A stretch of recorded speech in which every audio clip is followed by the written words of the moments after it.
So today I'm bringing you guys a guide of how to use Cloak and Dagger in Season 1. As you can see, I've achieved Lord status with Cloak and Dagger. I'm currently Gold 2, a couple of games away from Gold 1.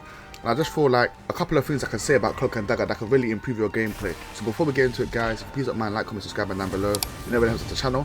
If you are playing Cloak and Dagger, let me know what rank you are at the moment. And if you have any tips and tricks you can share with the community or share with me if you don't hear in this video. Without further ado guys, I'll see you lot in there. So more or less, when I play Cloak and Dagger, I more or less think about maintaining the back line, not going too far forward, not going too far close, just making sure I'm always present in some way, even if it is just leaving the dome somewhere for people to walk in and out of, because obviously we control this space. You will get jumped by like a lot of Spider-Mans, you will get jumped by like a lot of people that have started to realise that they can't kill anyone in games because you're around. So I always recommend, when you can, throw the dome in the space that we control. So in this case, everyone's gone forward, so we control this space more or less. Me and Jeff, we're covering the backline as efficiently as we can at this point. But we should always keep your eyes on your tanks. That's what you should be prioritizing. Like Venom should have been out of there. That's Venom's like crux. He can be in and out in a flash. He can cause a lot of irritation for his opponents. I feel like if we're gonna play Cloak and Dagger, you should really be focusing on healing. It's very tempting in situations like this to like switch to Cloak. But I'll say if you're going to switch to Cloak, the only thing you should be doing is quickly using the blinding tool and then getting right back into healing again. It is, I would say, it is very stressful being a healer. It is very stressful having to watch the position of all your teammates who may not even be in the appropriate position for their character. Like right now, we should be trying to keep our tank alive for Venom to get back and cause some disruption. I was planning to give a guide on Venom because Venom is very much a disrupt character. See, I don't know why our tank went too far forward there. He should have never went too far forward. As a healer, it's honestly my best opinion and best advice that you be responsible for things like the Ankh. You be responsible for like these things that can be put in play and can really ruin your team because they're too busy fighting the main fight in the front. So literally right now, if you play like this and hold it for a bit longer, we could be alright. The thing that's about Cloak and Dagger as well is that she can switch the Cloak and it automatically resets her healing daggers. Oof, went too far forward there, pal. Yep, they got their ult, but we really need to be taking advantage of my ult because at this point we haven't got enough people on the screen to effectively cover this area. Must always get rid of the Ankh if you can. If you get on that thing for too long, you're putting your team in deep shit. You can hold this down. If they're not all focusing in time, we can hold it down. But they might all focus in time. Where's the other healer? What you also want to do, and I didn't do that in the situation because it wasn't loaded, you want to use the shield and then use the dome because then it increases the rate of healing for the dome.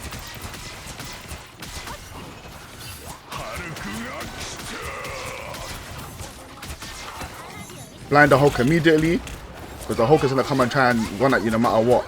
He's easily blinded, that means he can easily be tamed. Why is he not using his armor?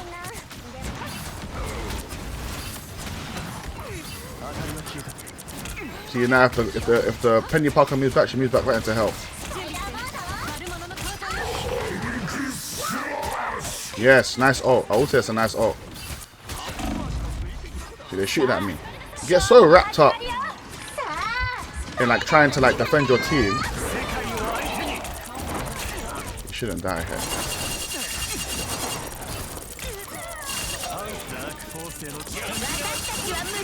See? Everyone can stay alive forever if you just heal properly. I'm so sorry that the healers are so broken.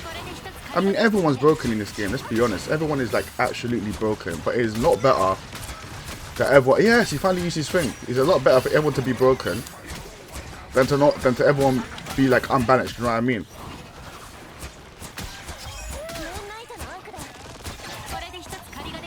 See? Get rid of the Ankh straight away. It's your responsibility, it has to be, because that Ankh, they're going to throw it into the back line, and the back line is your responsibility.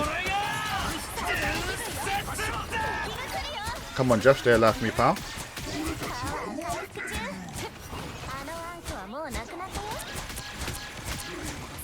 See, this is Venom's domain. The ability to go in and out at will and get away scot-free. And never realised that, which is why they brought out their Venom. Obviously, they haven't got the support in the back, so it's not as effective. Ooh, they got us with the ult. Overtime.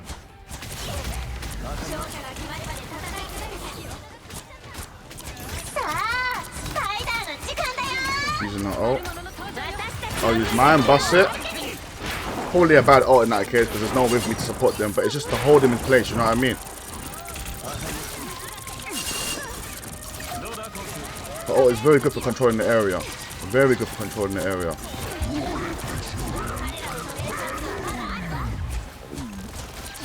That's Jeff.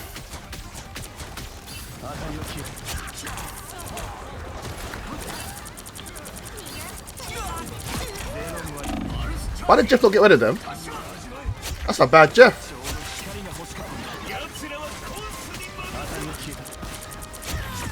And we won. That was a bad Jeff ult. He should have gotten rid of them, but in any normal circumstances, that's how it should be done. You hold the backline and they actually cannot go nowhere. And look, I've got MVP. It's very simple, very easy to get MVP with these supports if you just play it properly because they're so good if used correctly. Honestly, I'm going to show you another game and show you why what I'm saying is like literally the key to playing Cloak and Dagger. So you guys, if you enjoyed the video, please just like, comment, subscribe down below, and I'll see you lot in the next one. And now we're in our second game where the stage is a bit... This one is not as congested as the last one. It can get congested, but there's a lot of alleys that you can use to shield very effectively in this map, I do believe. Honestly, it's not one of my favourite. I get around it very well. I just feel like usually the team synergy in stages like this is just all over the place because everyone's trying to do their own thing. I mean, there's not really much you can do about that. It's kind of the nature of this game, unless you have unless you're stacked with an actual team. Yep, Ben's about to go out. No shield, no nothing.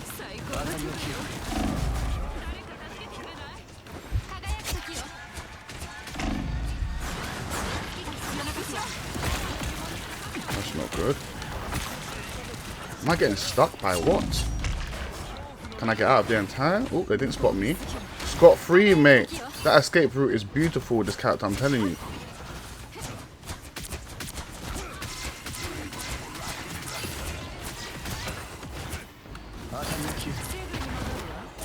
See, now they always say use Cloak and Dagger's ult defensively, and I really much understand the logic behind it, but in the same breath, I honestly believe that one good aggressive Cloak and Dagger ult could change the whole game, and it's happened so many times. I want to try it now, honestly. I want to put it to the test now, but I'm not entirely sure that the team is as connected as possible. In any other case, though, you should always use it to cancel out their Cloak and Dagger ult, because their Cloak and Dagger ult it's always going to be OD if you're pushing up on them. So if you want to get a good push, you must counter their Cloak and Dagger ult with your own ult. See, she can't even tell I'm attacking her because she's too busy on the hill. And now we're in. Now we're in. Even in this occasion, what I'm doing here is probably ill-advised because you never know what's happening behind you. You should probably always stay healing. Well, on that occasion, just go for it, you know. Just use that cloak. Use that cloak smoke screen. Start getting some damage. Just help out the team a little bit, do you know what I mean? But overall, your main priority should be at any moment's time, switch back to Dagger and get back to healing. Because it's like an insta-lock, so it'll follow you where it goes, wherever she sends it. It's actually lovely. Come in. And you also want to make sure to like get the angles correctly, because you can bounce it off the walls. You see that? It's bouncing off the wall. Lovely. You want to bounce it for those corners that you just can't see around.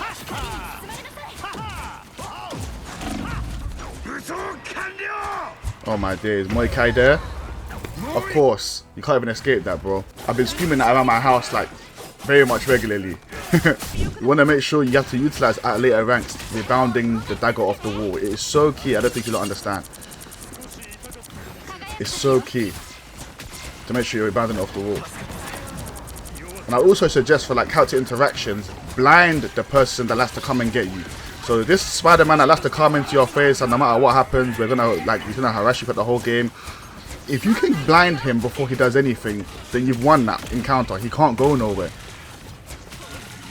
He actually can't go anywhere. Yeah, there's too many fights taking place. I'm gonna have to go in here and utilize the space for my ult. This might be, yeah, CDT. Yeah, see, it gets everyone to back up. It's perfect. That was a perfect use of it. Everyone's backing up. They don't want to take the hit marker. But she cancelled my ult with her ult, which is exactly what you should be doing. you want to make sure that you're doing ult counters, because ult pushes are like a key thing in this game. Everyone has to get their ult, because you get it relatively fast. You do get your ults relatively fast in this game. So if you're going to get your ult fast, make sure you got your ult countering so you go back to level pegging. If you don't, then this push probably would have ended right then and there if I didn't ult as soon as I did. Jeez. For these characters at DPS, I have to sneak up on you. Scarlet Witch, Spider-Man, Iron Man, Storm. You must make sure to blind them. It forces a retreat. The placement of the dome is very important. That was very bad placement, I can't lie. I was just trying to get to my team in time, do you know what I mean? But ideally, you want your placement to be dead. Ideally, you want the placement to be in a place where your team can walk back into it.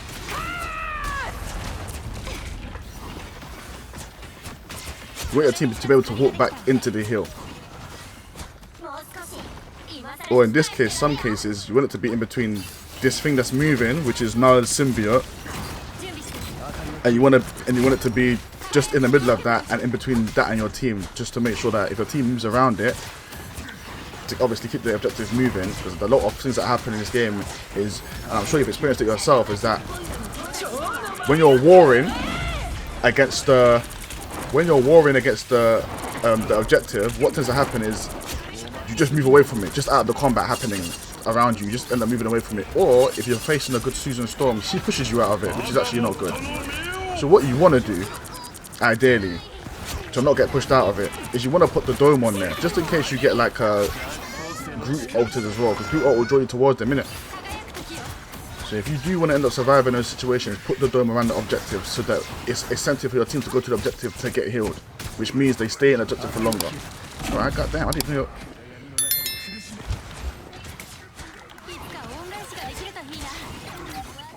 Yeah, goddamn, I didn't even know you were right next to me, CLOAK and Dagger. I wasn't paying attention, too busy talking to you guys.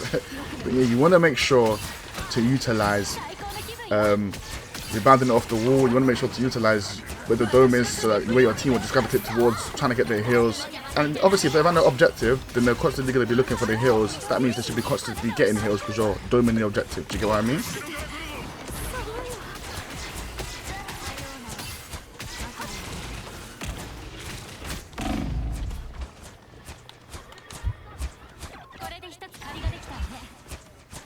Most teams are not synergized properly, so you will get like good results out of just playing like basic healing game. Like, where are we gonna be at? What is the objective right now? Okay, I'll use my thing on the objective. It's very basic, and obviously you can do like a nice little ult push here.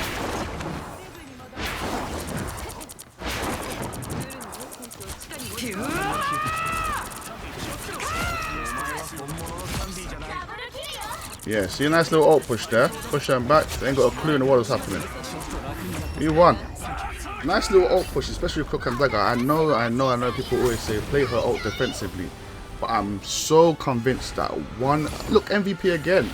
I'm so convinced that you can aggressively ult push with CLOAK and Dagger. And if the other team hasn't got their ult, or God forbid they even got a CLOAK and Dagger, well, you take that. You take that little situation. You take that fight. You take it every single time, 100% of the time. You take it. Guys, I think I have to leave the video there. I think I explained enough of how I play CLOAK and Dagger, how I find her, and how I believe you can rank up using CLOAK and Dagger in this game very easily. If you did enjoy the video, and you did enjoy the content I've been for you guys today, and you want to see more, make sure to like, comment, subscribe down below, and I'll see you lot in the next one.